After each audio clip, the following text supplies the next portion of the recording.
امام احمد رضا خان محدث بریلوی نے جس زمانے میں آنکھ کھولی، وہابیزم کے تار بھی بہت دور تک پھیل چکے تھے، وہابیت کے شوشے بہت دور تک پھیل چکے تھے۔ وہابیت نے جو فکر عام کرنی چاہیے تھی وہ فکر الگ الگ شکل میں بہت عام ہو چکی تھی، اور اس فکر کے جگہ جگہ پر ستون گاڑے جا چکے تھے۔ قادیانیت بھی جیسی تیسی موجود تھی۔ امام احمد رضا خان محدث بریلوی نے اپنے زمانے میں وہابیت کی ایک ایک شک کی بے کنی کی۔ وہابیت کا ماننا تھا کہ اللہ کے رسول سنتے نہیں، امام احمد رضا خان نے اس پر مسلسل دلائل قائم فرمائے۔ وہابیت کا ماننا تھا کہ نبی ہم سے کوئی بھی چیز دور نہیں کر سکتے، ہم سے مصیبتیں دور نہیں کر سکتے۔ امام احمد رضا خان محدث بریلوی نے تقریباً 150 حدیثوں سے اس بات کو ثابت کیا۔ وہابیت کے جو بھی نظریات تھے، امام احمد رضا خان محدث بریلوی نے ہر ایک کی بے کنی کی۔ میرے دوستو، آج بھی ایک آئیڈیالوجی ہمارے ملک میں پنپی ہوئی ہے، ایک انسان اگر کسی ایک بدتمیز انسان کی ایک بات کا جواب دے تو اپنی پیٹھ تھپ تھپاتا ہے کہ میں نے فلاں موقع پر فلاں کو خاموش کر دیا تھا۔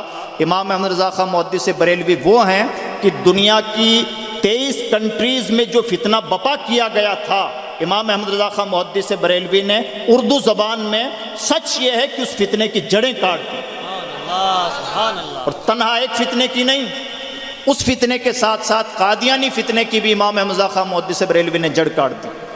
ایک شخصیت نے ایک دشمن کی ایک بولی کا جواب نہیں دیا، بلکہ دشمن کی جڑیں جہاں سے پنپ سکتی تھیں، امام احمد رضا خان محدث بریلوی نے سرے سے اس جڑ کو کاٹنے کی کوشش کی۔ المیہ یہ ہے، ایک پروفیسر نے لکھا ہے، نام نہیں لینا مناسب نہیں سمجھتا، علامہ فضلہ خیر آبادی کا کے متعلق لکھتے ہیں کہ خیر آبادی کا سب سے بڑا قصور یہ ہے کہ وہ مسلمان تھے، اور یہ قصور غیروں کی طرف منسوب کر کے نہیں، قصور یوں ہے کہ وہ اس قوم کے سے متعلق تھے جس قوم کو اپنے ہیروں کو پہچاننا نہیں آتا۔ امام احمد رضا خان محدث بریلوی کے ساتھ بھی سیم ٹریجڈی ہوئی۔ امام احمد رضا خان محدث بریلوی نے کام بہت اونچا کیا، المیہ یہ ہے کہ ان کے فالوورز نے ان کے کام کو اس طرح سے ایکسیپٹ نہیں کیا جس طرح سے ایکسیپٹ کیا جانا چاہیے۔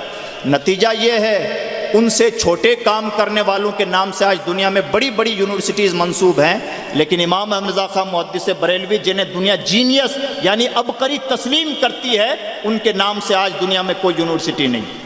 امام احمد رضا خان محدث بریلوی کا دنیا انٹرنیشنل مفکرین میں نام نظر نہیں آتا، جبکہ سچ یہ ہے امام احمد رضا خان محدث بریلوی جیسے مفکر زمانوں بعد میں پیدا ہوں گے۔